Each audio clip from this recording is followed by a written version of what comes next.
On that day, Jesus went out of the house and sat by the sea, and great multitudes were gathered together. Then he spoke many things to them in parables, saying, Behold, a sower went out to sow, and as he sowed, some seed fell by the wayside.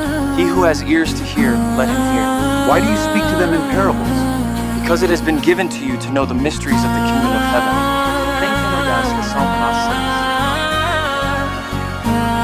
Therefore hear the parable of the sower.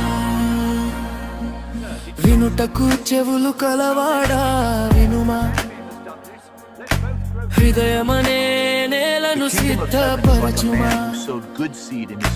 పరలోక రాజ్యము మన మధ్యలో విత్తబడేను జీవవాక్యముగా.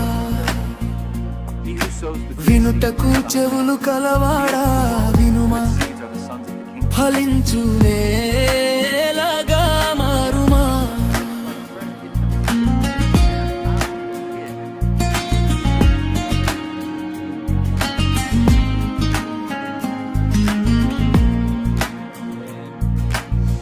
విత్తువాడు బయలుదేరెను, జీవవాక్యము విత్తెను, త్రోవ ప్రక్కన పడిన విత్తనము.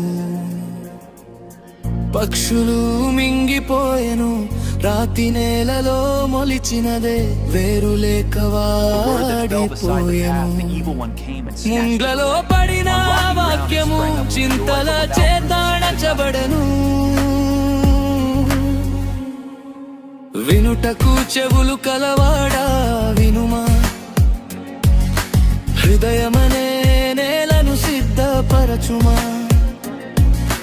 పరలోక రాజ్యము మన మధ్యలో విత్తబడెను జీవవాక్యమును.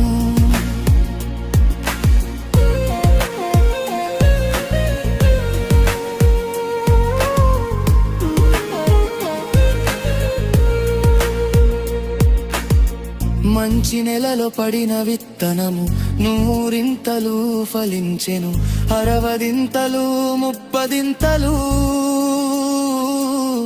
దేవునికి మహిమ తెచ్చెను. వాక్యము విని గ్రహించువాడు సఫలుడై నిలుచును. శ్రమ వచ్చినా హింస వచ్చినా విశ్వాసములో ఎదుగును. గోధుమల మధ్య గురుగులు శత్రు పని అది, కోతకాలమున వేరుపడి న్యాయ తీర్పు పొందునది. నీతి సూర్యుని వలె తేజరిల్లి నీతిమంతులు ప్రకాశింతురు. తండ్రి రాజ్యమందు ఆనందముతో నిత్య జీవము పొందుదురు.